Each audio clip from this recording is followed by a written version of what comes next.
What's going on, people? It's your boy J-Wave in the house with another video. Today we'll be exploring the differences between the Tigray people and the Tigrinya people.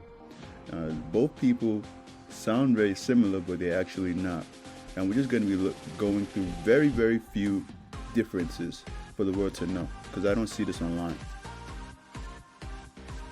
Where do they come from? So the Tigray people come from northern Ethiopia, okay? A region known as the Tigray region of Ethiopia. While the Tigrinya people, also known as the Tigrinya people, actually originate from Eritrea, okay? They both speak two very distinct versions of the Tigrinya language, and the dialects are very hard to understand according to them. The Tigrinya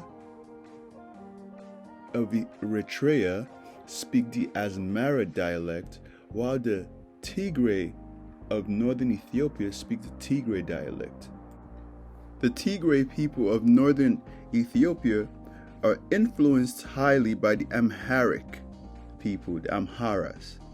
They're also influenced by the Oromo people, while the Tigrinya people, the Kabesa people of Eritrea, are influenced by the Baja ethnic group who ruled from 750 AD to the 14th century.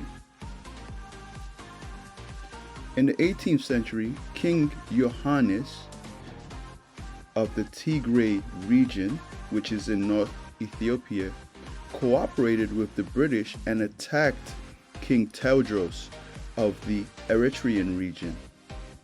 Okay. When this occurred, he then appointed Ras Alula as the governor of that area. Alula proceeded to murder, rape, and pillage the people of that region. From the Tigrays, he stole 7,000 to 8,000 sheep and goat and over $15,000. He murdered 2/3 of the Kunama and the Nara people of modern-day Ethiopia.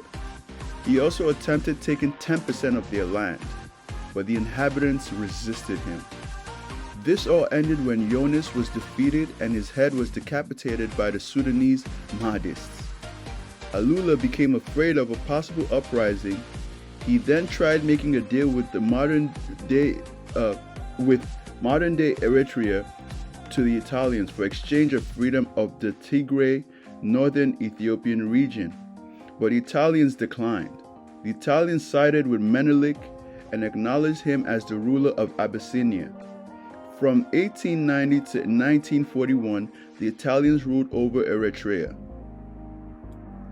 Finally, in the 1960s, the Behar Tigrinyans of Eritrea formed the EPLF, known as the Eritrean People's Liberation Front, because they wanted to get away from Ethiopia. And in the 1970s, the Tigrinyans did the same thing by making up the TPLF. They wanted to take over the government of Ethiopia, not make their own country. And they started to say that they were the same exact thing as the EPLF. At some point, they were actually together, but then the TPLF came out with a manifesto stating that the EPLF and the TPLF were the same people, and the Eritreans disagreed. And after that manifesto, they broke up. So you see the differences here. So as we can see, there are a lot of factors as to why there are differences between these two ethnic groups. It comes from history, and till this modern day, it is that way.